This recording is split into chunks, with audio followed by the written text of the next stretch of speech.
When you're admitted as a patient to an Australian hospital, you probably expect that you'll receive really high quality care. But the reality is that hospitals aren't always safe and sometimes bad things happen, like a cardiac arrest. Sadly, up to 70% of patients who have a cardiac arrest in hospital will die. But that's why hospitals have rapid response systems, which work a little bit like the red and yellow flags on the beach.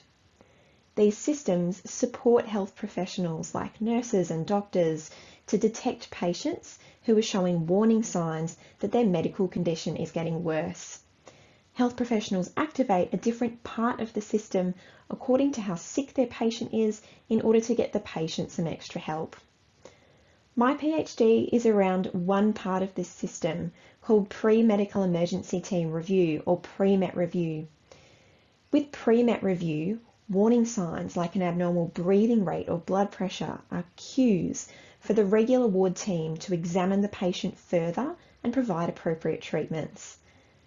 The thinking behind Pre-Met Review is that if the regular ward team can stabilise the patient before the situation gets much worse and becomes a medical emergency, the patient may have a better chance of survival. However, it's not clear if the design of Pre-Met Review is fit for purpose. Now, the design of Pre-Met Review matters because this will determine what health professionals do to help sick patients and therefore patients' health and safety. In my work, I explored the design of Pre-Met Review at One Melbourne Hospital.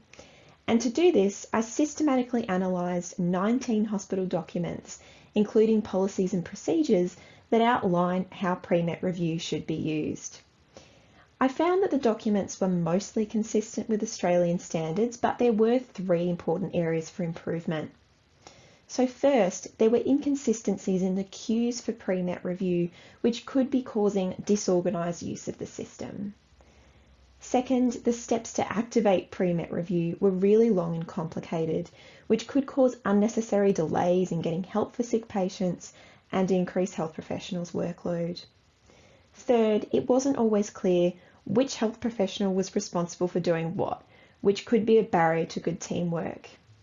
Now, these issues may be stopping health professionals from using the system well. So next, I'm observing real-time use of Pre-Met Review and interviewing health professionals to understand how Pre-Met Review meets their needs. My findings will inform a plan for enhancing Pre-Met Review to keep hospital patients safe.